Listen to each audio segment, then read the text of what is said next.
pakai kami ya Tuhan untuk lebih sungguh-sungguh menghadap hadirat Engkau ya Tuhan. Hanya di dalam nama Tuhan Yesus. Haleluya. Amin. Selanjutnya saya serahkan kepada Pendeta Daniel Raharjo.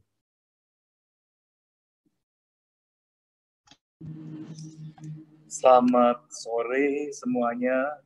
Terima kasih sekali lagi buat pelayanan yang dipercayakan pada petang hari ini. Salam jumpa dalam kasih Tuhan Yesus Kristus. Saudara, kalau kita sudah bicara minggu lalu tentang pujian, ya. Namun kalau saat ini kita mau bicara khususnya tentang penyembahan, itu pun tidak bisa lepas dari yang namanya pujian. Karena seperti telah kita pelajari di Sabtu yang lalu, memuji dan menyembah itu ada dalam satu tempat, dalam the inner man, dalam diri kita, dan memuji atau menyanyi ya dan menyembah itu sangat dekat. Ya, boleh dikatakan menyatu begitu, ya. Baik. Nah, saudara, kita akan mulai saja sekarang dengan pendahuluan tentang pujian dan penyembahan ini, ya. Baik. Mungkin apa akan ditampilkan itunya PPT-nya? Nola, mungkin? Priscilla. Oh ya, sudah ada ya. Oke. Baik. Saya akan langsung aja ya. Jadi Maaf Om Daniel, ini laptopnya ada sedikit error. Lanjut aja, nanti kita nyusul. Oh, lanjut aja ya. Oke, saya tunggu ya. Oke, baik. Nah, sebagai pendahuluan, sekali lagi saya mau ungkapkan tentang memuji. Memuji itu apa? Kalau saudara memuji sesuatu atau memuji seseorang, mengucapkan sesuatu yang baik, terutama memuji Tuhan ya. Kita mengucapkan sesuatu yang baik, mengagumi, mengucapkan selamat, memuliakan, menyanjung, dan seterusnya. Nah, sedangkan definisi menyembah itu memuja dengan penuh hormat. Menyembah itu boleh dibilang lebih dalam daripada memuji. Ya, kalau memuji sekedar aplaus mungkin dan sebagainya. Tapi menyembah itu sudah mulai memuja. Dengan penuh hormat, kemudian berlutut di depan yang disembah. Sekalipun posisi kita berdiri, tetapi hati kita ini menyembah. Nah, itu yang namanya menyembah, saudaraku, ya. Hati kita tersungkur di kaki Tuhan dan sebagainya, ya. Nah, saudara, saya akan maju di bagian itu di Romawi 2, memuji dan menyembah. Memuji adalah bagian yang sangat penting dalam hidup orang percaya. Kita sudah uraikan Sabtu yang lalu, ya, bagaimana tentang memuji itu ayatnya banyak sekali sudah ya kita lihat ya tentang pentingnya itu. Nah, kita akan singgung sedikit-sedikit juga di sini yang mungkin minggu lalu belum dikutip. Nah, kemudian kita lihat Allah menghendaki umatnya itu memuji Tuhan. Nanti kita akan masuk kemudian menyembah ya. Contohnya dalam kitab Mazmur 102 ayat 19. Saya akan bacakan kitab Mazmur 102 ayat 19 berbunyi demikian. Biarlah hal ini dituliskan bagi angkatan yang kemudian dan bangsa yang diciptakan nanti akan memuji-muji Tuhan. Bangsa yang diciptakan nanti akan memuji-muji Tuhan. Siapa itu? Kita, ciptaan baru. Bangsa yang diciptakan akan memuji-muji Tuhan. Kemudian Mazmur 22 ayat 4 berkata, Mazmur 22 ayat 4, padahal engkaulah yang kudus, yang bersemayam di atas puji-pujian orang Israel. Ya, saya rasa jelas sekali. Allah bersemayam di atas puji-pujian orang Israel. Jadi ketika kita memuji, itu dengan apa? Vokal, entah kata-kata atau nyanyian, juga dengan musik, kemudian masuk lebih dalam, menyembah, Allah duduk di atasnya. Dan kita bersekutu dengan Allah di situ. Ya, baik. Satu ayat lagi, Mazmur 66 ayat 4, berkata, seluruh bumi sujud menyembah kepadamu. Nah ini, seluruh bumi sujud menyembah kepadamu dan bermazmur bagimu, memazmurkan namamu. Ya, kita lihat dalam Mazmur dikatakan seluruh bumi pun akan menyembah sujud kepadamu. Mungkin sekarang belum terpenuhi, mungkin baru sebagian kecil. Tapi satu waktu seluruh bumi akan sujud menyembah kepada Tuhan. Seperti dalam kitab Filipi pasal 2. Ya. Dan puji Tuhan, saudara dan saya adalah orang-orang yang sudah lebih dulu menyembah Tuhan. Ya, baik. Saya akan maju lagi sekarang, saudara, tentang ini. Referensi pertama dalam Alkitab tentang penyembahan. Kalau sore hari ini kita akan khususkan bicara soal penyembahan. Nah, dalam pelajaran Alkitab itu ada satu aturan, ada aksioma, seolah-olah ada satu dalil. Ya, kalau kita mempelajari sesuatu, kita mesti melihat akarnya ada di mana. Akarnya di mana itu pertama kali dituliskan di mana. Contohnya, misalkan ya, ini adik-adik remaja satu waktu akan masuk dalam rumah tangga. Nah, kita mesti tahu dulu rumah tangga Kristen itu kayak apa. Nah, kalau kita mau bicara soal rumah tangga Kristen, mesti pertama kali kita cari di mana rumah tangga itu pertama kali dibuat. Di mana kira-kira? Bisa jawab nggak? Kapan Allah membentuk rumah tangga yang pertama? Apa di perjamuan kawin di Kana? Tidak. Ya. Nah, tentu kita lihat referensinya apa? Pertama kali Allah membentuk rumah tangga itu di dalam kitab Kejadian. Waktu Allah membentuk rumah tangga yang pertama, yaitu antara Adam dan Hawa. Nah, diuraikan di situ, oh perkawinan pertama itu adalah apa? Perkawinan yang suci. Adam dan Hawa itu belum jatuh dalam dosa, dan seterusnya, dan seterusnya. Kalau begitu sore hari ini, kita sudah melihat terpampang di depan kita, referensi pertama dalam Alkitab tentang penyembahan itu justru dalam kitab Kejadian 22 ayat 5, itu adalah ketika Abraham mempersembahkan Ishak. Saya bacakan dulu begini ayatnya. Kejadian 22 ayat 5, kata Abraham kepada kedua bujangnya itu, tinggallah kamu di sini dengan keledai ini. Aku beserta anak ini akan pergi ke sana.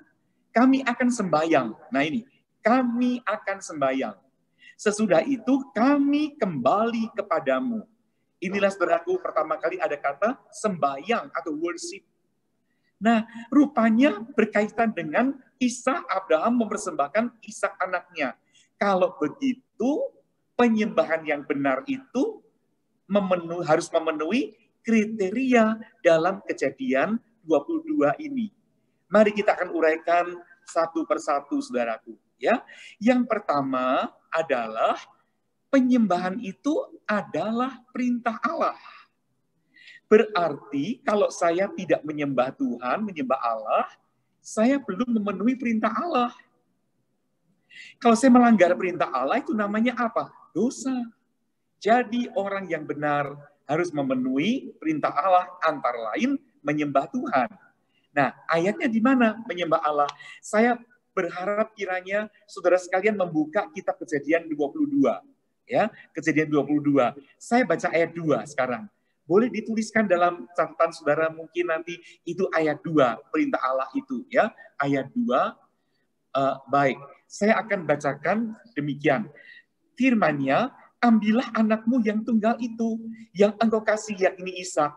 Pergilah ke tanah Moria dan persembahkanlah dia di sana sebagai kurban bakaran pada salah satu gunung yang akan kukatakan kepadamu. Ini perintah. Untuk apa? Bawa Ishak, bawa ke bukit, ya, ke bukit Moria, dan di sana Tuhan akan tunjukkan tempatnya di mana, persembahkanlah dia. Kemudian Abraham berkata, kami akan ke sana, ke Moria, ya, puji Tuhan, akan sembahyang, akan worship. Puji Tuhan. Poin kedua, kita lihat di situ, penyembahan itu didasarkan atas ketaatan.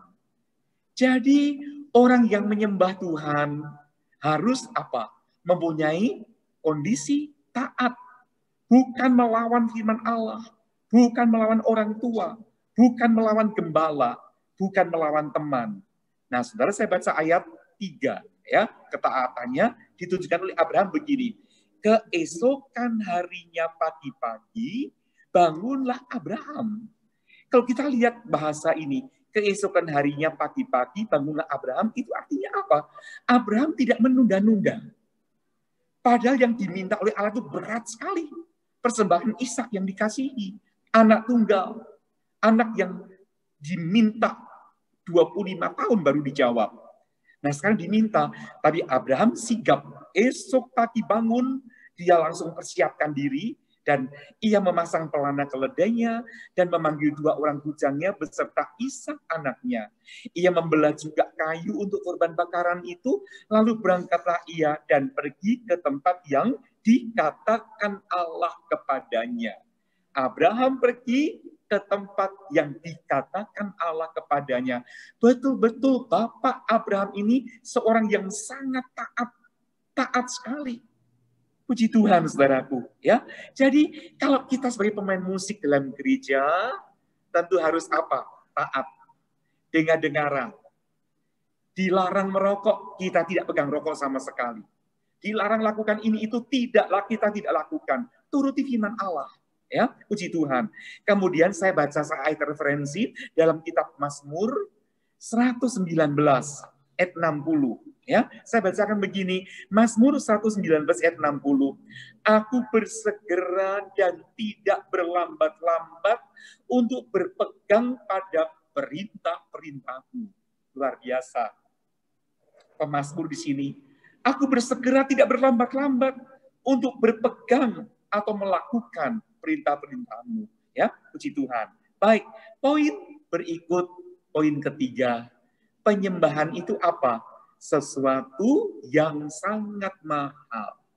Jadi, kalau sesuatu itu sangat mahal, kita harus hargai penyembahan.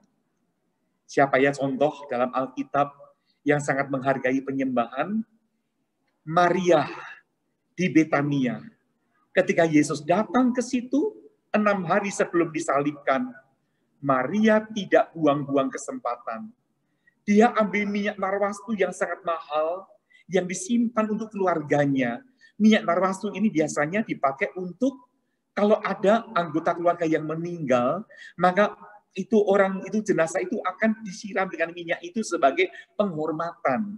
Itu sangat mahal. Harganya 300 dinar. Padahal 1 hari kerja saat itu upahnya 1 dinar.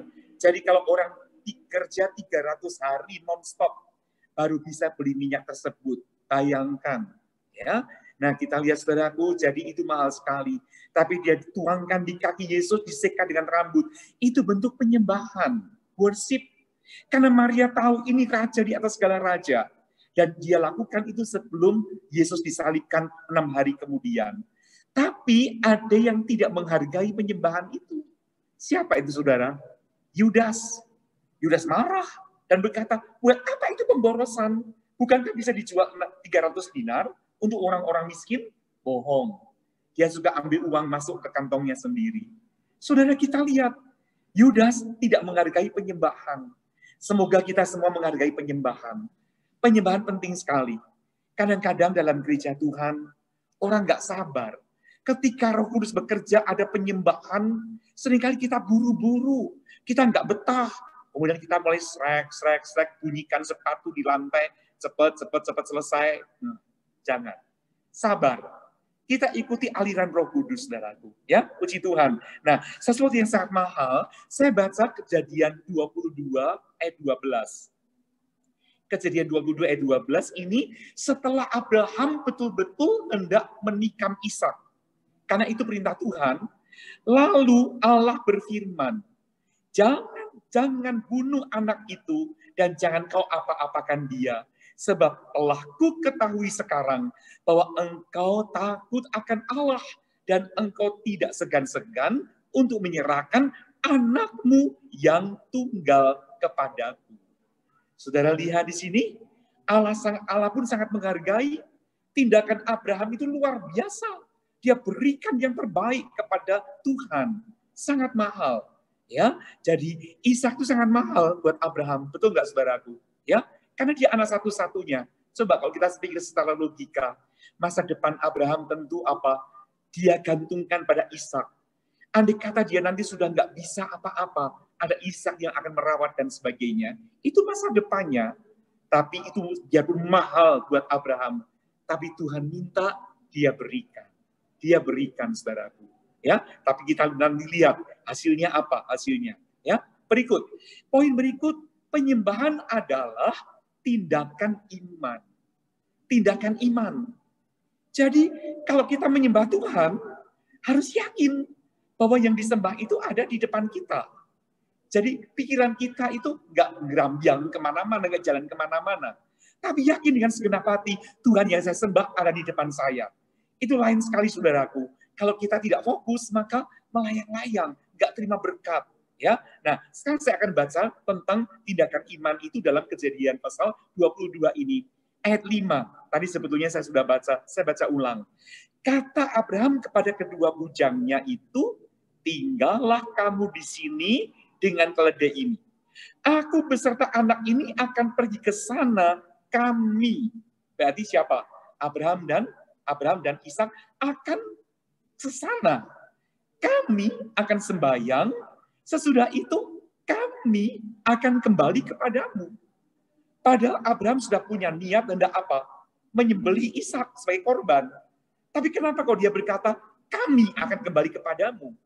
Apa Abraham ketika nanti naikkan pisau hendak menikam Ishak itu pura-pura, saudaraku? Ya, Abraham tidak sandiwara. Dia betul-betul akan menikam Ishak sebagai korban. Tapi Abraham punya iman bahwa firman Allah itu yang pasti digenapi. Maksudnya begini, kan Ishak ini anak perjanjian. Dan Allah sudah berikan Ishak itu kepada Abraham dan Sarah. Dan di dalam Ishak itu ada perjanjian-perjanjian Allah.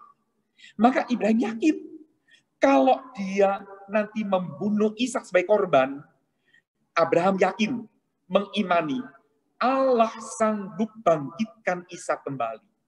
Karena Allah itu tidak pernah berniat jahat.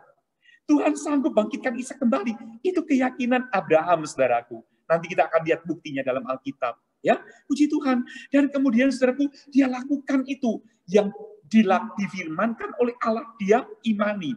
Iman datang dari apa, saudara? Dalam kitab Roma 10, iman datang dari mendengar firman Allah. Dan iman itu disertai dengan apa? Tindakan, perbuatan.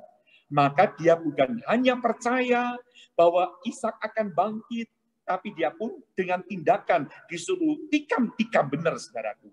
Tapi ada batas waktu ujian. Nanti malaikat berkata, stop Abraham, jangan kau apa-apakan anak itu. Tadi saya sudah baca itu. Ya, baik. Nah sekarang ini kita lihat buktinya. Kalau saya akan baca Ibrani 11. Ya, saudara bisa membuka itu Ibrani 11, ayat 17 sampai 19. Sekali lagi, Ibrani 17 ayat 19, Abraham mempersembahkan Ishak karena apa? Kita baca begini. Karena iman, maka Abraham tatkala ia dicobai, mempersembahkan Ishak. Ia yang telah menerima janji itu, rela mempersembahkan anaknya yang tunggal, walaupun kepadanya telah dikatakan keturunan yang berasal dari Ishaklah yang akan disebut keturunanmu. Nah, itu Abraham percaya. Ishak akan menjadi penerbit keturunannya. Karena Abraham berpikir bahwa Allah berkuasa membangkitkan orang-orang sekalipun dari antara orang mati. Dan dari sana, dari andaian itu, ia seakan-akan telah menerimanya kembali. Puji Tuhan. Jadi dengan keyakinan Allah sanggup membangkitkan Ishak kembali. Karena Ishak itu anak perjanjian. Dia berani lakukan itu, saudaraku. Puji Tuhan. Kemudian saya baca lagi Kejadian 22 ayat 8 sekarang. Ayat 8. Ya, ketika Ishak tanya, mana korbannya? Anak domba itu mana kok nggak dibawa? Kemudian ayat 8, sahut Abraham, Allah yang akan menyediakan anak domba untuk korban bakaran baginya. Bagi Allah, anakku. Demikianlah keduanya berjalan bersama-sama. Ini iman yang kedua yang ditunjukkan Abraham. Tuhan akan sediakan anak domba. Abraham belum tahu skenario Allah. Abraham belum tahu. Tapi dia yakin Tuhan akan sediakan korban itu. Dan korban itu apa? Untuk dia, baginya. Berarti kalau saudara sekalian mempersembahkan korban puji-pujian, baik itu mungkin kata-kata, amin, haleluya, atau nyanyian, ada nada-nadanya, atau musik, Korban itu adalah baginya, bagi Tuhan, bukan bagi saya. Saya tidak boleh merampas hormat yang untuk Tuhan. Saya mencuri kemuliaan Allah. Ya, baik. Saudara, saya bacakan Yakub pasal 2. Yakobus 2 ayat 21 dan 22. Saya bacakan begini. Yakobus 2 ayat 21 dan 22. Bukankah Abraham bapak kita dibenarkan karena perbuatan-perbuatannya ketika ia mempersembahkan Ishak anaknya di atas mezbah? Kamu lihat bahwa iman bekerja sama dengan perbuatan-perbuatan, dan oleh perbuatan-perbuatan itu iman menjadi sempurna. Soal tindakan iman Abraham ini juga dicatat oleh Yakub. Ya, Abraham bapak kita dibenarkan karena perbuatan-perbuatannya ketika ia mempersembahkan Ishak anaknya di atas mezbah. Saudara lihat di sini, Ishak pun nggak melawan. Padahal kira-kira Ishak sudah berumur 15 tahun. Ya, saat itu kita lihat kalau 15 tahun kira-kira kelas 3 SMP. Nah, saudara baru aja selesai SMP kelas 3, mungkin ada yang belum. Punya kekuatan kan, mau tendang tendang seorang yang tua rentak kayak Abraham, menang saudara. Tapi Ishak menyerah, rela diikat, rela diletakkan di atas mezbah, dan Ishak pun bersama Abraham sama-sama punya penyerahan yang luar biasa, ya, mahal sekali. Baik, kalau begitu langsung kita lihat poin yang berikut, bahwa penyembahan itu harus disertai dengan penyerahan diri. Penyerahan diri ini baru saya singgung. Ishak ada penyerahan diri, rela dikorbankan, rela mengorbankan sesuatu. Abraham pun rela mengorbankan siapa? Anaknya yang tunggal. Baik saudara, bagaimana kalau kita ada tugas untuk apa? Menjadi pemusik, worship leader, ya.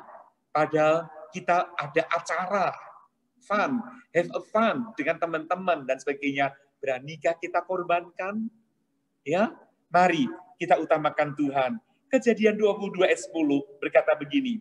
Kejadian 22 ayat 10, sesudah itu Abraham mengulurkan tangannya, lalu mengambil pisau untuk menyembelih anaknya. Lihat saudaraku, sebesar itu penyerahan Abraham. Dia betul-betul menyerah total pada kehendak Tuhan, saudaraku. Dan sekali lagi, Abraham tidak sedang main drama. Kalau saudara main drama, ada yang jadi Abraham, ada yang jadi Ishak. Ishak mungkin diikat, main-mainan ini drama kok. Mungkin Abrahamnya angkat pisau, saudara tenang aja, saudaraku, nggak gemetar. Betul nggak, saudaraku? Tapi ini nyata, kisah nyata. Berikut, saudaraku, penyembahan itu harus apa? Poin berikut, memuliakan Allah. Memuliakan Allah. Dalam Kejadian 22 ayat 11, saya baca.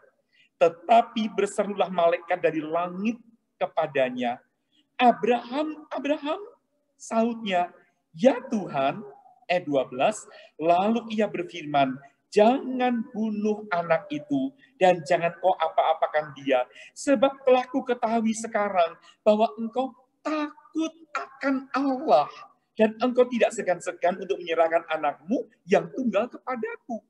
Jadi sekarang Allah tahu bahwa Abraham itu betul-betul takut akan Allah. Takut akan Allah itu memuliakan Allah dalam segala keadaan. Saya yakin saudara sekalian pun memuliakan Allah. Memuliakan Allah diwujudkan dengan apa? Antara lain takut akan Allah. Biarpun tidak diawasi, kita di kamar sendirian, di depan kita ada komputer, ada PC, ada laptop, atau handphone, atau apa, kita tidak akan lakukan yang macam-macam. Karena apa? Kita memuliakan Allah. Dan ketika memuliakan Allah, Roh Kudus makin mendominasi hidup kita. Puji Tuhan. Ya, jadi mari sebagai pemusik-pemusik, worship leader, song leader pun dalam segala aspek hidup kita memuliakan Allah. Kepujian itu hanya bagi Tuhan. Dan ketika kita memuliakan Allah, Tuhan tahu kapan batas ujian. Kenapa sih memuliakan Allah, takut akan Allah kok mesti diuji? Karena manusia itu punya apa, saudara? Kehendak bebas. Nah, itulah keajaibnya Tuhan. Ketika Allah ciptakan Adam dan Hawa, belum jatuh dalam dosa. Mereka belum jatuh dalam dosa. Tapi mereka diciptakan dengan kehendak bebas untuk apa? Memilih. Nah, manusia bisa memilih. Maaf kata, binatang nggak bisa memilih. Betul nggak, saudaraku? Paling nggak suka, dia nggak makan. Tapi kalau dikasih tuannya, anjing dikasih tuannya, nasi cuma pakai kuah, kaldu apa, dia makan. Dia nggak bisa pilih-pilih, oh hari ini aku memenu apa, kuyung hai atau apa. Nggak bisa. Tapi kita bisa memilih karena punya kehendak bebas. Tapi hati-hati, kehendak bebas ini bisa dipakai dengan salah. Mari pakai kehendak bebas kita untuk memilih yang baik, untuk memuliakan Allah.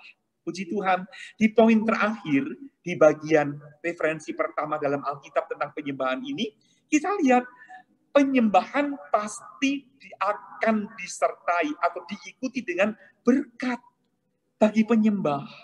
Wah, ini yang kita cari, saudaraku. Diberkati mana nggak senang? Saya senang diberkati. Tapi yang di atas harus kita lakukan dulu. Ya, saya akan baca ayat 13. Kejadian 22 ayat 13, saya baca begini. Lalu Abraham menoleh dan melihat seekor domba jantan di belakangnya yang tanduknya tersangkut dalam belukar. Abraham mengambil domba itu lalu mengorbankannya sebagai korban bakaran pengganti anaknya. Saya coba mau bayangkan bersama saudara sekalian, kira-kira setelah ada perintah jangan apa-apakan anak itu, Abraham lepaskan ikatan-ikatan yang tadinya mengikat Ishak. Ishak kemudian loncat, saya yakin mereka berpelukan dua-duanya. Karena apa? Mereka sudah lulus dari ujian. Senang sekali. Dan ketika Abraham menoleh, dia melihat apa? Seekor domba jantan seperti yang dia imani tadi. Tuhan akan mengadakannya. Ya, jadi jadilah seperti yang kita imani. Sebab itu mari berpikiran positif, beriman yang positif. Saya bilang beriman positif berarti ada iman yang negatif, ya kan? Iman yang negatif antara lain apa? Aduh, mati aku. Oh, mati bener. Celaka aku. Sial aku. Sial bener. Mari kita dengan positif berkata, Tuhan terima kasih. Aku yakin aku berhasil. Tapi iman disertai dengan apa?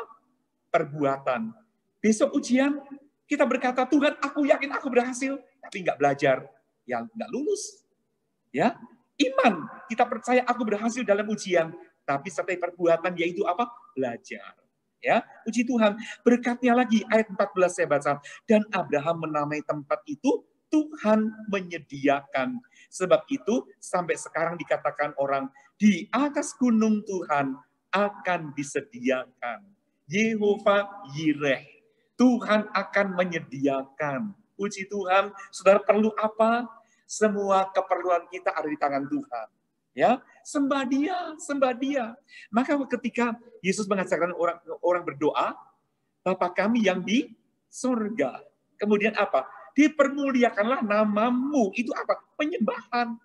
Jadi waktu kita doa, jangan baru berlutut langsung Tuhan aku minta ini, amin, pergi. Wah itu kurang benar. Ya, sembah Dia, sembah Dia.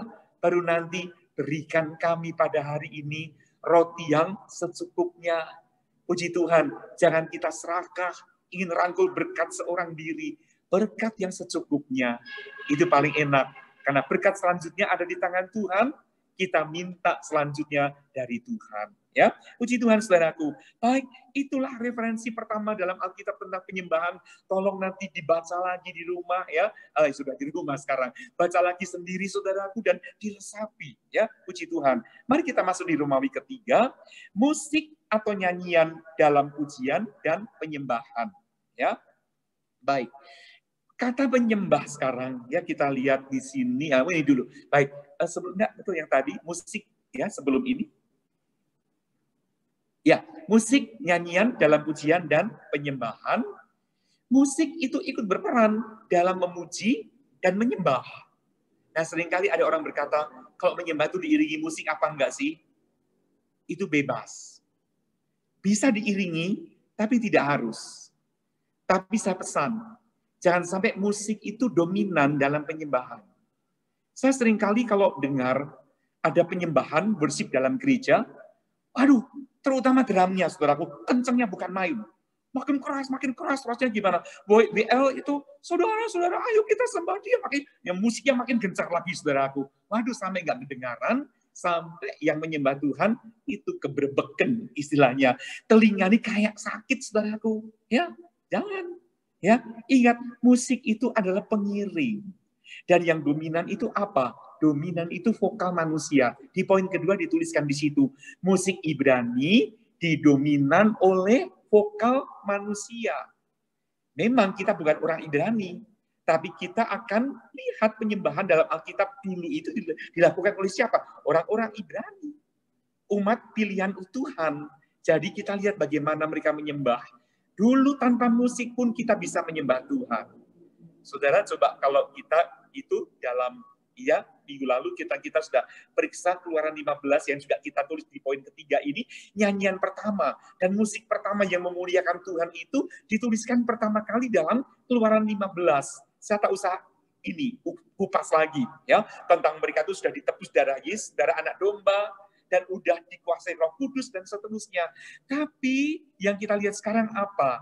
Ketika mereka memuliakan Tuhan, musik mereka cuma apa? Sederhana sekali, rebana. Rebana. Belum ada keyboard, gitar belum ada, cuma rebana. Coba sekarang kalau di gereja saudara nyanyi dengan diiringi rebana toh seperti apa? Maaf kata ya, seperti ngamen di jalan ya. Ya, coba cik ya, kita di depan mobil kan. Nah, kita lihat simpel sekali. Nah, itu bukan cari penyembahan, itu cari duit, saudaraku ya. Nah, kita lihat. Oke, baik. Dari musik pertama itu dalam Alkitab justru apa? Sederhana sekali. Tidak salah sekarang kita pakai musik, karena dalam Mazmur juga dipakai apa? Pendengarkanlah kecapimu, ceracapmu. Itu apa? Tamborin dan sebagainya. Dipakai semuanya untuk memuliakan Tuhan, seruling dan sebagainya. Tapi tetap penyembahan itu dari hati.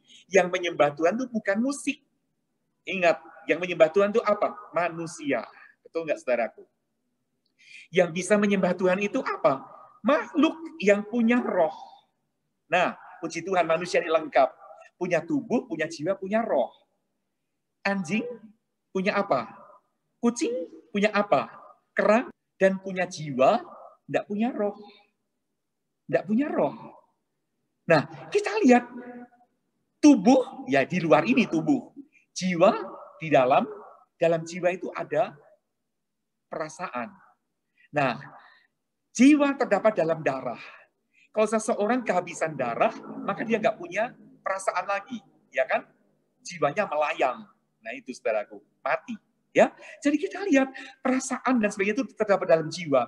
Anjing punya jiwa tidak? Punya, karena punya darah. Punya perasaan. Anjing bisa marah toh, bisa suka pada kita dan sebagainya. Tapi tidak bisa menyembah Tuhan. Iya. Tidak bisa menyembah Tuhan.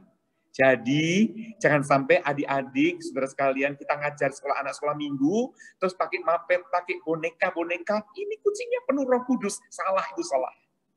Ya, dan darah dan daging tidak akan mewarisi kerajaan sorga. Berarti yang masuk surga itu apa? Roh kita. Jadi jangan harap, aduh kucingku udah mati, kucing kesayanganku, nanti ketemu di surga ya. Tidak ada kucing di surga, tidak ada. Ya, baik. Jadi kita memuliakan Allah, saudaraku. Puji Tuhan. Jadi saya pesan, musik gereja dalam penyembahan boleh mengiringi, tapi itu sebatas mengiringi, ya, dan ikut mengangkat kita naik ke hadirat Tuhan. Tapi yang menyembah itu apa? Manusianya. Jadi jangan sampai musik itu lebih dominan daripada vokal manusia. Ya, baik. Nah, saudara, saya akan maju dengan kitab Ibrani 2 ayat 12. Ketika kita menyanyi, memuji, menyembah Tuhan itu, kita nggak sendirian. Saya baca begini, Ibrani 2 ayat 12. Katanya, di sini huruf besar, itu Yesus. Aku akan memberitakan namamu. Nama siapa? Nama Allah Bapa kepada saudara-saudaraku. Siapa? Jemaat. Dan memuji-muji engkau di tengah-tengah jemaat. Rupanya ketika kita berkumpul, berhimpun bersama, ada Yesus. Dan saat ini meskipun kita ya dengan cara seperti ini, daring seperti ini, Yesus pun di antara kita bersama. Dan aku akan memberitakan namamu kepada saudara-saudaraku, yaitu kita sekalian. dan memuji-muji Engkau di tengah-tengah jemaat. Tuhan Yesus pun ikut memuji di tengah-tengah jemaat. Bahasa Inggris berkata begini, saying, I will declare thy name unto my brethren, in the midst of the church will I sing praise unto thee. Sing praise unto thee. Kalau terjemahan bahasa Indonesia hanya dituliskan memuji-muji Engkau. Tapi terjemahan bahasa Inggris mengatakan, will I sing praise unto thee. Aku akan memuji dengan nyanyian. Ya, puji Tuhan. Jadi jangan kita segan-segan menyanyi memuji Tuhan sampai masuk dalam penyembahan.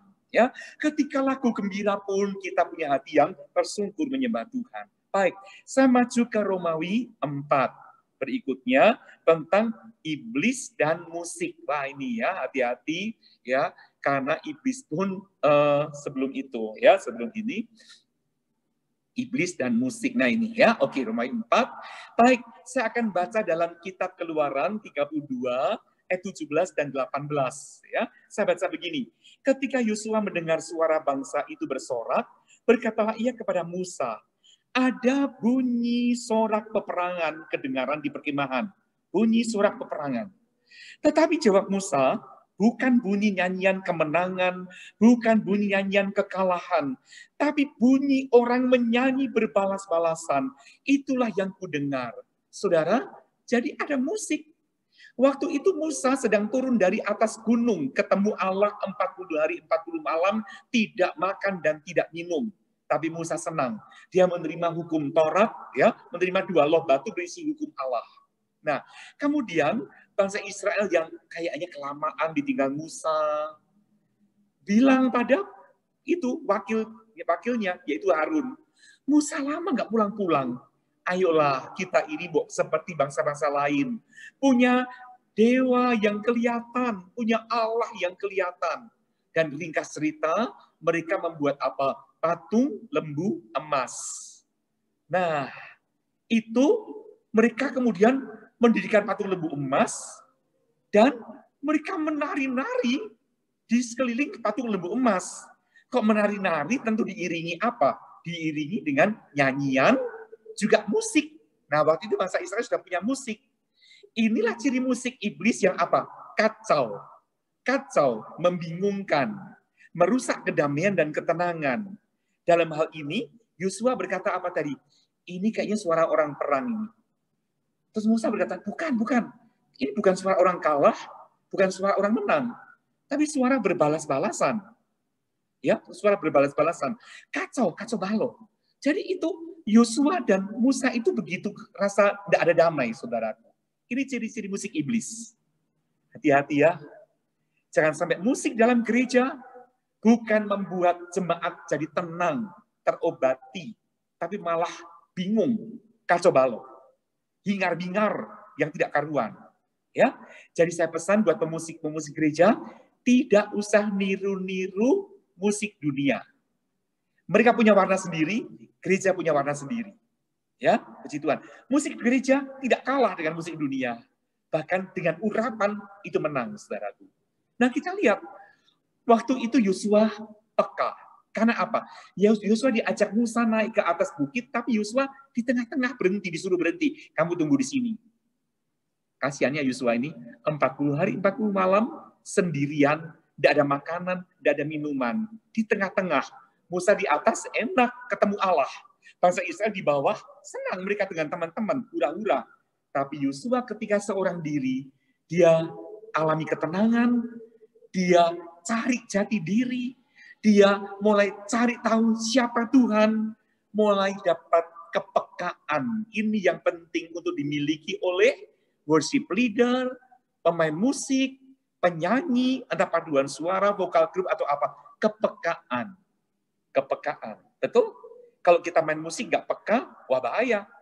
Vals nggak tahu. Ya, sumbang nggak tahu. Kemudian permainan akordnya beda, nggak tahu. Dan sebagainya. Mesti peka. Kapan musik mesti turun, mesti naik, mengangkat jemaat, dan sebagainya. Nah, itu dari kepekaan. Ya, demikian pula sebagai song leader, singer, dan sebagainya. Punya kepekaan itu. Baik, saudaraku, jadi itulah musik iblis. ciri-cirinya seperti itu. Ya, saya berani katakan ketika di bawah menyembah patung lembu emas itu bukan musiknya Tuhan, musiknya iblis. Kenapa saudaraku? Ingat, musik itu berasal dari mana, saudara? Dari surga. Yang suka main musik siapa, saudaraku, di sana? Pemimpinnya Lucifer. Lucifer itu seorang kerub. Kerub itu, saudaraku, kerub itu malaikat yang bersayap. Ya, itu kerub. Nah, Lucifer itu salah satu pemimpin kerub di surga. Cuma sayang, ketika dia diberi keahlian oleh Tuhan dan sebagainya, ada kesombongan. Dia punya kesombongan, aku hendak naik ke bukit Allah dan sebagainya. Maka dia dicampakkan ke bumi. Nah ini, hati-hati ya. Penyakit pertama yang bisa menghadapi pemusik, penyanyi dan sebagainya itu apa? Ego, kesombongan, saudaraku. Ya, nah kita mesti hati-hati, jaga kerendahan hati, jaga kerendahan hati. Ya, baik. Ya, saudara, saya maju lagi sekarang ya dengan musik iblis yang lain. Daniel 3 ayat 5 sampai ayat 7. Tapi maaf saudaraku, saya mau iPhone sebentar untuk kasih tahu di auditorium supaya speakernya dikurangi. Adi ada latihan di sana. Maaf sebentar ya.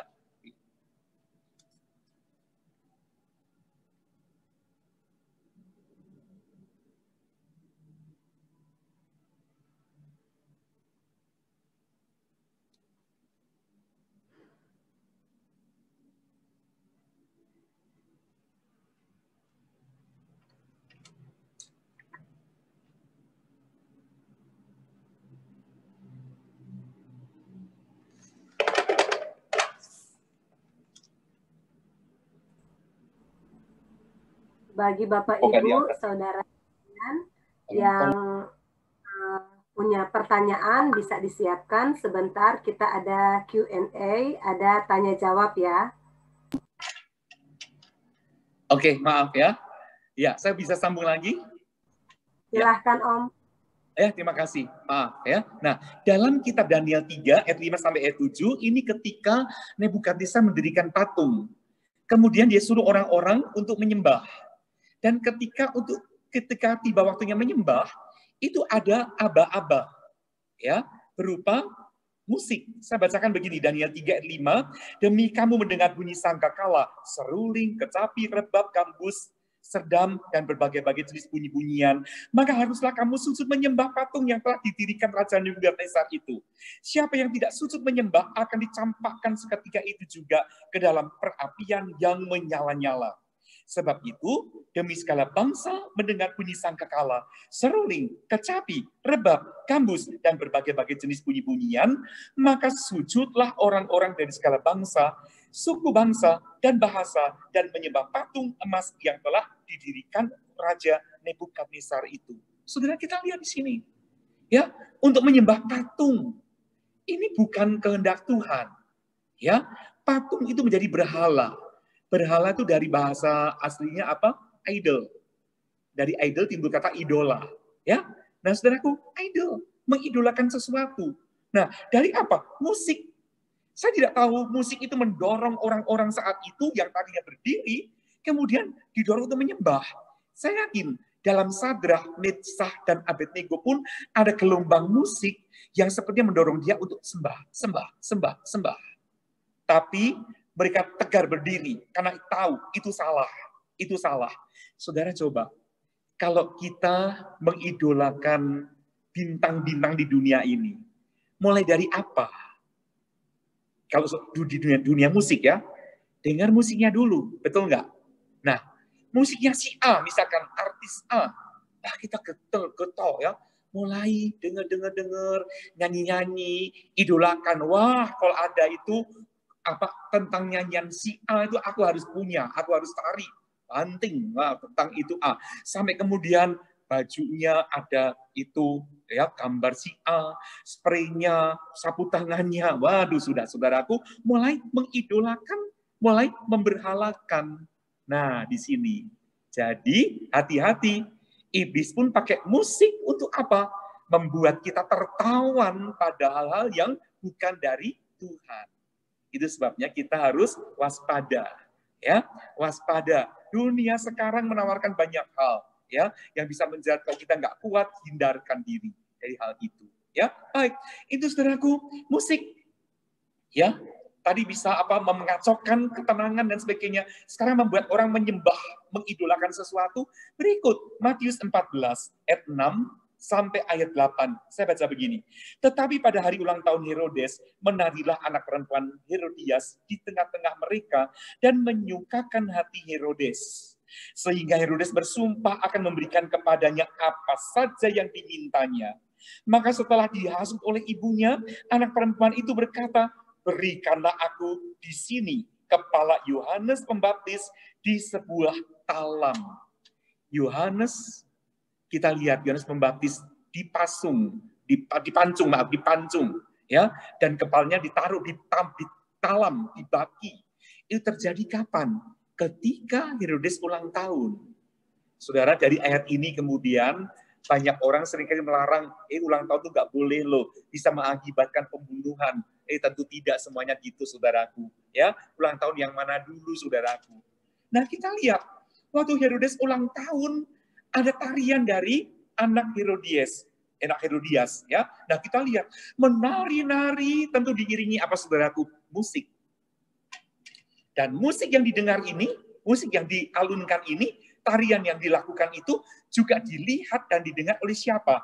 Oleh ibunya. Oleh ibunya. Nah, sekarang Herodes sudah kebacut sudah terlanjur untuk janji. Apa yang diminta akan kuberikan. Si anak tanya pada mamanya, minta apa ya, Mah? Timbul hawa nafsu pembunuhan dalam diri Herodias. Minta kepala Yohanes Pembaptis. Itu karena apa? Antara lain, dorongan dari musik yang menimbulkan hawa nafsu pembunuhan. Betul nggak, saudaraku? Sering ada musik-musik yang dibilang sebagai musik perjuangan atau apa. Lagu yang menyemangati orang untuk bisa menjadi pemenang dalam peperangan. Ya, nah kita lihat. Tapi kalau dijuruskan ke negatif, ya seperti ini. Ya, menimbulkan hawa nafsu pembunuhan itu. Itu ada, saudaraku. Ya, jadi musik itu gelombang suara, ya, yang bisa dipakai oleh Tuhan, bisa dipakai oleh iblis juga. Karena waktu iblis jatuh ke bumi, kemampuan bermusiknya itu tidak hilang. Tapi dia bawa untuk nyeret manusia untuk jauh dari Tuhan. Ya, baik. Satu lagi.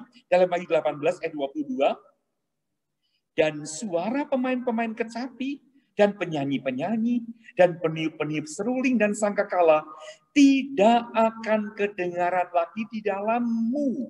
Dan seorang yang ahli dalam sesuatu kesenian tidak akan ditemukan lagi di dalammu. Dan suara kilangan tidak akan kedengaran lagi di dalammu. Mu di sini siapa? Kalau nanti saudara membaca ini, Wahyu 18 itu tentang gereja palsu yang diberi nama Babel. Nah, tadi kita lihat patung Nebukadnezar di Babel, kerajaan Babel udah runtuh, tapi di bawah tanah bergerak terus muncul di akhir zaman berupa gereja palsu. Gereja palsu juga punya musik-musik, ya musik dari iblis tentunya, ya. Tetapi firman Tuhan berkata apa? Musik di dalammu, suara ini, suara itu tidak akan kedengaran lagi. Segala sesuatu kesenian tidak akan ditemukan di dalammu. Lihat, ada waktunya gereja palsu akan jadi kering. Dan suara batu kilangan pun tidak ada. Artinya apa? Mereka akan kelaparan. Ya, nah saudara kita lihat di sini. Jadi hati-hati dengan musik. Kita pakai musik yang dari Tuhan itu. Ya, puji Tuhan saudaraku. Baik, saya maju lagi ya sekarang dalam Romawi ke-5. Musik dalam penyembahan kepada Allah. Ini ya, 5. Ini ke-6. Ya. Romawi 5. Satu lagi terus. Satu lagi. Sebelum ini terakhir. Sebelum ini satu. Oh, udah ada. Musik dalam penyembahan kepada Allah tidak ada ya. Ini tadi sudah. Itu 6. Musik dalam penyembahan kepada Allah. Oke, saya langsung aja nih nomor Romawi 6 aja ya. Pujian sebagai pintu gerbang ya. Oke. Kalau gitu musik dalam penyembahan kepada Allah, saya kembali ke Romawi 5 1 Samuel 16 ayat 23. Dalam 1 Samuel 16 ayat 23, saya baca begini. Dan setiap kali apabila roh yang daripada Allah itu hinggap pada Saul, maka Daud mengambil kecapi dan memainkannya. Saul merasa lega dan nyaman, dan roh yang jahat itu undur daripadanya. Nah, kita tahu tentang Saul ya, yang sudah nggak beres. Ya, dia sering gelisah, sering alami ini. Saudaraku, tidak jarang, seringkali ketika dalam ibadah, jemaat yang datang itu datang dengan membawa masalah. Betul nggak, saudaraku? Datang dengan membawa masalah. Tetapi ketika dengar permainan musik, penyembahan yang dipimpin oleh worship leader, oleh song leader, maka dia lega. Itu yang Tuhan inginkan. Musik bisa dipakai. Petikan kecapi Daud bisa membuat iblis mundur dari Saul. Tentu ada resepnya, yaitu 1 Samuel 6 ayat 13. Maaf, 16 ayat 13. Pasal 16 ayat 13, Samuel mengambil tabung tanduk yang berisi minyak itu dan mengurapi Daud di tengah-tengah saudara-saudaranya. Sejak hari itu dan seterusnya, berkuasalah roh Tuhan atas Daud, lalu berangkatlah Samuel menuju Rama. Jadi untuk kita bisa memainkan musik yang bisa mengusir kegalauan jemaat, kita harus apa? Minta urapan Tuhan lebih dahulu. Diurapi Roh Kudus. Saya yakin drum atau ketipung sederhana, tapi dengan dipukul oleh orang yang diurapi Roh Kudus, hasilnya akan jadi berkat yang luar biasa. Ya, dan jemaat diberkati. Ini penting sekali, saudaraku. Karena apa? Sekarang saya masuk dalam Romawi 6, pujian sebagai pintu gerbang. Puji-pujian itu bukan hanya mengusir kuasa kegelapan, tapi pujian itu juga menjadi pintu gerbang.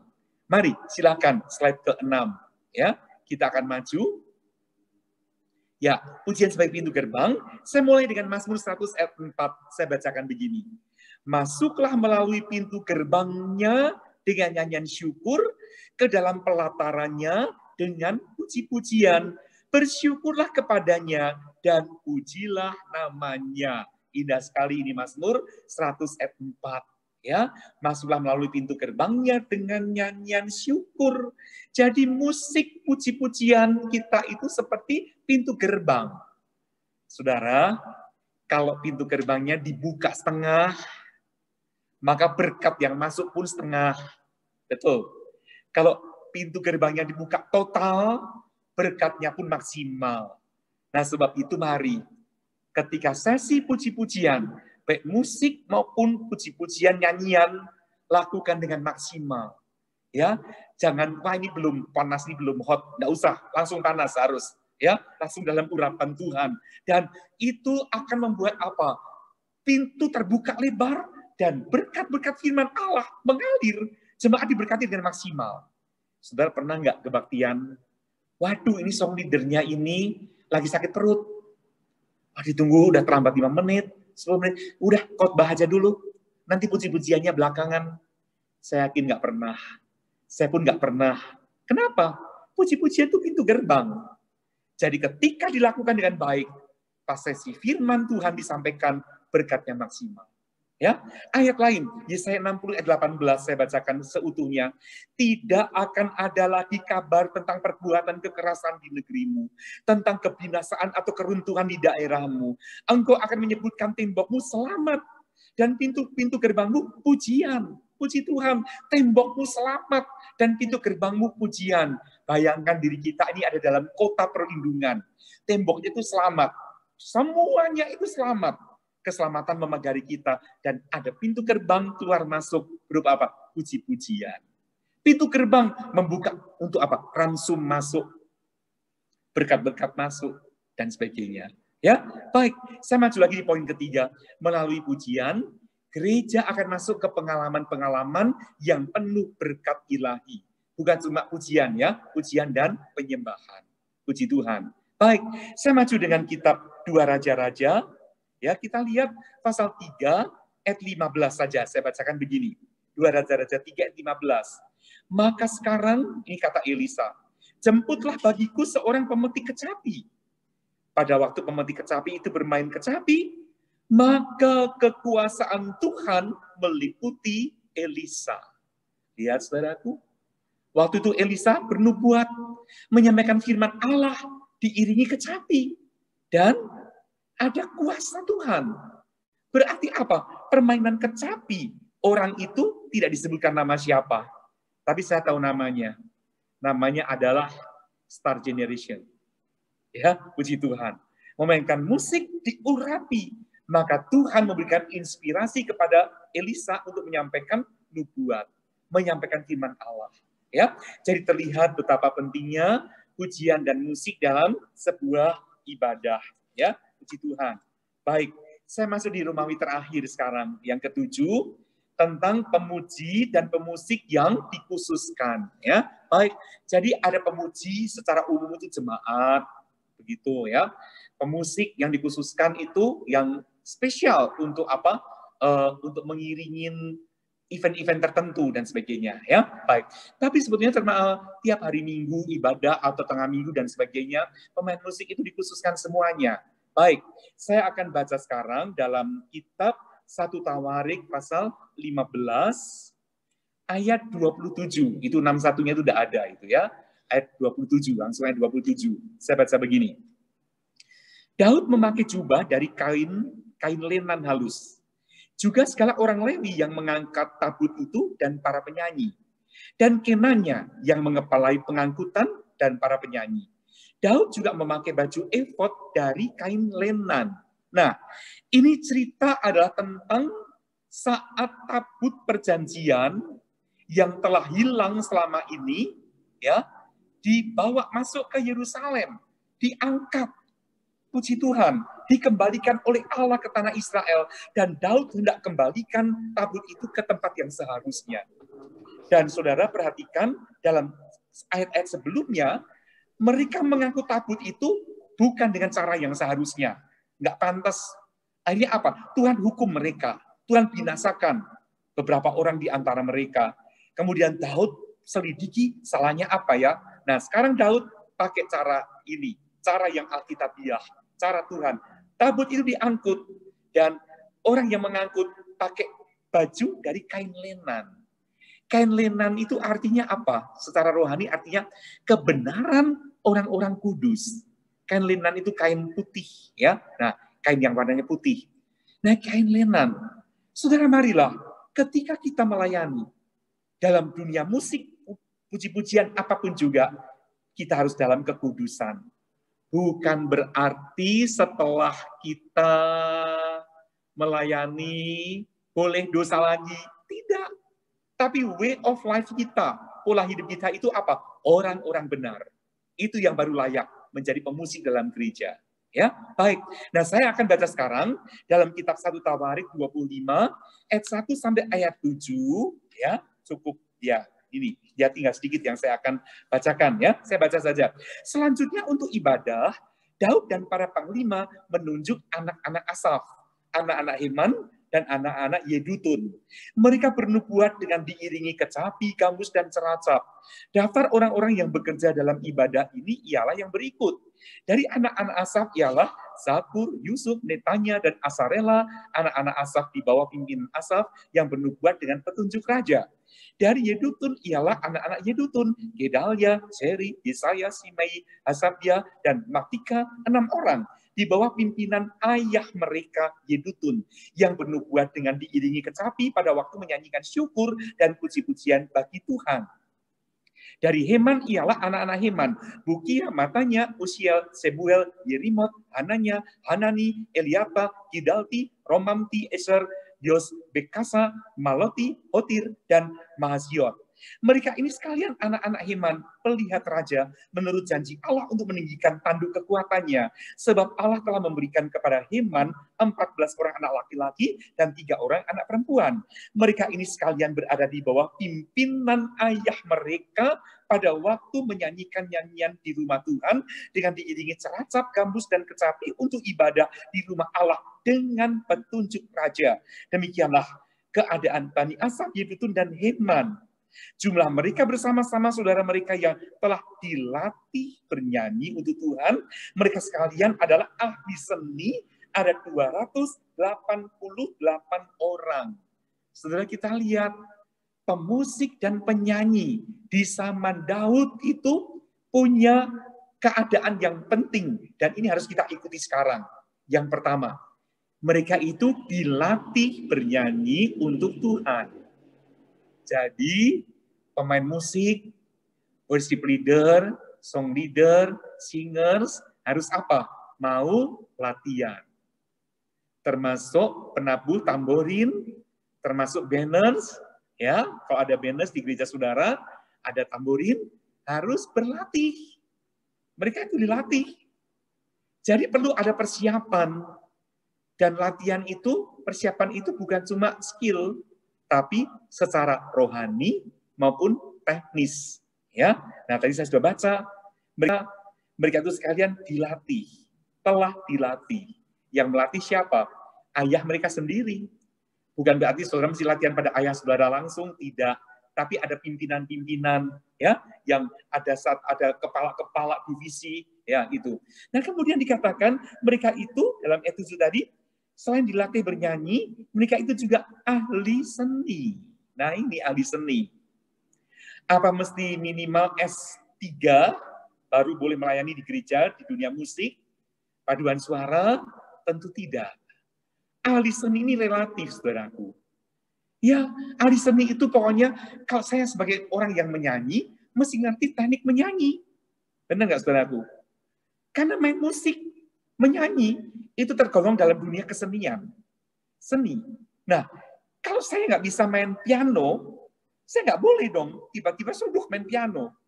Mesti ngerti seninya kan, tahu akordnya apa, tahu misalkan apa, D-min 7, mayor 7, ya. Nah itu misalkan, ya. Nah kita lihat minor dan sebagainya, tahu. Nah kemudian seni suara juga tahu bagaimana mesti crescendo, decrescendo, mesti forte, mesti fortissimo, piano, dan sebagainya. Ya, nah kita lihat saudaraku, jadi saya mesti ngerti. Kalau belum ngerti, berarti mesti belajar dulu. Belajar. Kalau saya falsnya, saya harus tahu diri. Oh, saya nggak boleh ini jadi kelompok vokal grup 5 orang. Yang 4 bagus-bagus suaranya, saya harus masuk. Aku masuk. Oh, fals, saudaraku. Waduh, udah ajaib nanti suaranya. Ya toh? Nah, saya mungkin bidang pelayanan saya lain, beda. Tapi kalau saya fals, saya belajar. Bisa dipelajari sampai kita itu betul-betul in tone. Ya. Jadi kita bisa ke nada yang tepat dan sebagainya. Oke, ahli seni. Juga mesti apa? Poin berikut, melayani dengan setia. Melayani dengan setia, tidak boleh angin-anginan, tidak boleh mut-mutan. Tentang kesetiaan ini saya baca 1 Tawarik 6 ayat 32, saya baca begini. Di hadapan kemah suci, yang di kemah pertemuan, mereka melayani sebagai penyanyi. Ini zaman Daud. Ya, ada kemah pertemuan atau kemah Daud. Mereka melayani sebagai penyanyi sampai Salomo mendirikan rumah Tuhan di Yerusalem. Mereka melakukan tugas jabatannya sesuai dengan peraturannya. Saya kok renungkan ini luar biasa. Karena di zaman Daud itu cukup lama. Ada kemah Daud. Dan itu disebut kemah suci. Dan mereka melayani sebagai penyanyi. Tapi itu terus melayani. Sampai kemudian Daud udah mangkat, udah pergi, udah meninggal, diganti Salomo, dan Salomo mendirikan rumah Allah, Yerusalem, itu pun waktunya lama, cukup waktu lama. Tapi mereka sebagai penyanyi tetap ada, tetap terus-menerus, setia. Mari melayani Tuhan itu dengan kesetiaan. Ya, dengan kesetiaan. Ya, baik. Nah, bukan berarti kalau saya sudah mulai nggak bisa sudah nggak bisa masuk lagi di musik-musik itu, ya saya pasrahkan diri, tentu lain halnya. Terus terang aja saudaraku, saya sekarang nggak pernah main musik lagi. Ya, dulu main musik juga. Tapi saya tahu, karena zaman sekarang ini ada orang-orang muda yang skill soal musik itu lebih bagus lagi. Ya, nah itu. Jadi saya menikmati. Nah, di bidang lain aja. Sekarang kita lihat, mungkin kalau menyanyi, oke lah masih bisa. Ya, baik. Nah, terus dikatakan lagi dengan apa? Sesuai dengan peraturannya. Berarti setiap pemusik, setiap penyanyi, vokal grup, paduan suara, dan sebagainya itu ada aturan main. Dan aturan main di gereja saudara, satu dengan yang lain bisa berbeda-beda. Jangan kita ikuti, oh kalau di gerejaku gini kok, di sini harus begini. Tidak bisa. Ya, nah kita mesti ikuti peraturan itu. Puji Tuhan, saudaraku. Baik, firman Tuhan saya mau tutup, saudaraku, dengan satu peringatan. Hati-hati. Ya, saya bacakan Matius 15 ayat 8. Matius 15 ayat 8, saya baca begini. Bangsa ini memuliakan aku dengan bibirnya, padahal hatinya jauh daripadaku. Yesus kutip itu dari kitab Yesaya. Dalam perjanjian lama, umat Allah itu memuliakan Allah cuma di bibir. Tapi hatinya jauh dari Tuhan, maka Tuhan tidak berkenan. Mari saudara sekali lagi, kita menyembah Tuhan, main musik, memuji Tuhan dari hati yang sudah diperkenan oleh Allah. Baik, saya tidak panjangkan firman Allah. Tuhan memberkati, kiranya jadi berkat semuanya. Puji Tuhan. Saya kembalikan kepada host kembali. Puji Tuhan, firman Tuhan telah kita dengar. Terima kasih Om untuk pelayanannya dan terima kasih untuk worship leader juga yang sudah melayani. Sekarang dibuka sesi tanya jawab untuk yang mau bertanya lagi atau yang belum sempat bertanya di minggu lalu. Dipersilahkan.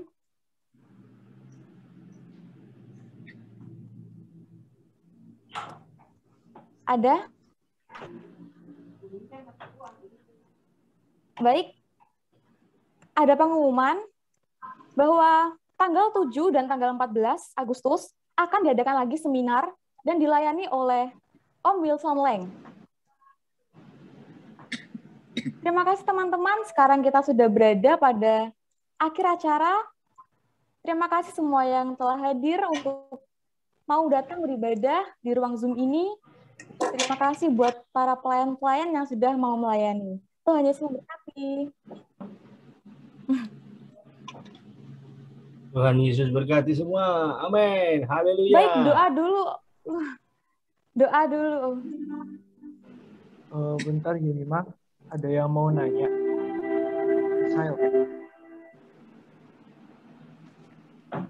Misael Soejak boleh berdoa dulu. Mungkin atau open mic.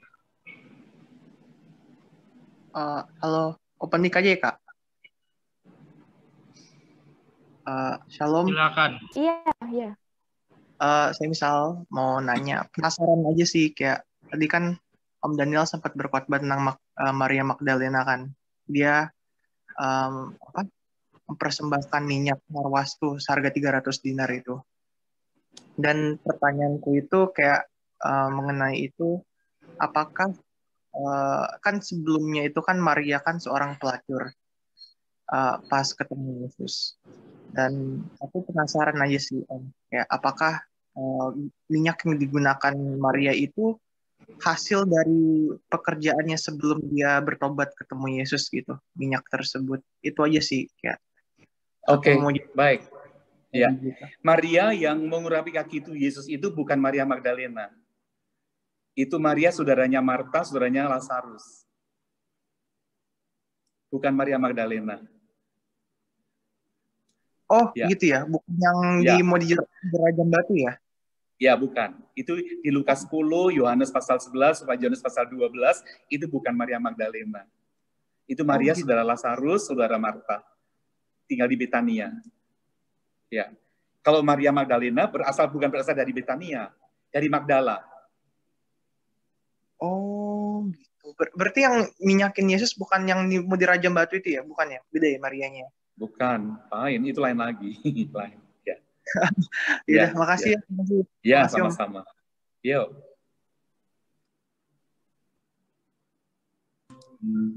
Ada lagi yang mau bertanya mungkin? Masih dipersilahkan. Kami tunggu. Mari teman-teman yang ingin bertanya. Masih ada lagi? Baiklah, kalau tidak ada kita tutup dalam doa. Nanti saya minta Tante. Oke, baiklah. Silakan Tante Debbie. Shalom Om. Om, saya mau bertanya Om soal musik.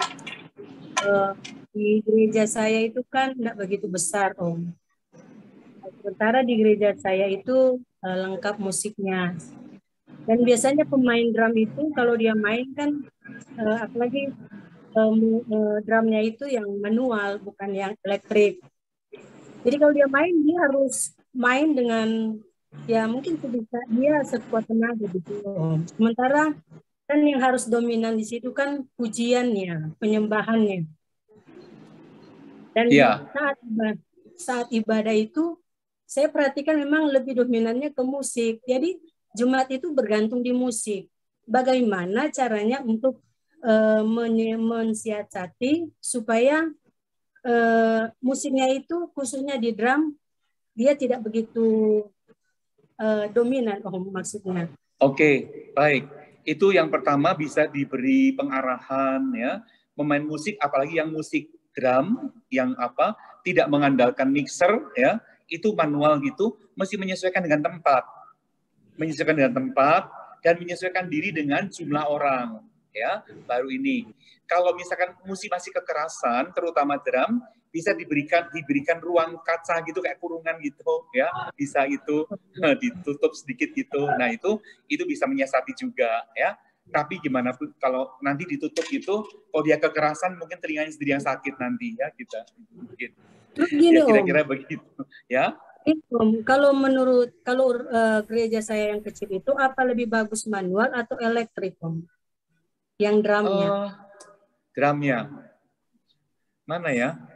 Ya, kalau elektrik yang tergantung dari setelannya ya, gitu lihat ya, itu, ya bisa disiasati dengan elektrik itu juga bisa gitu.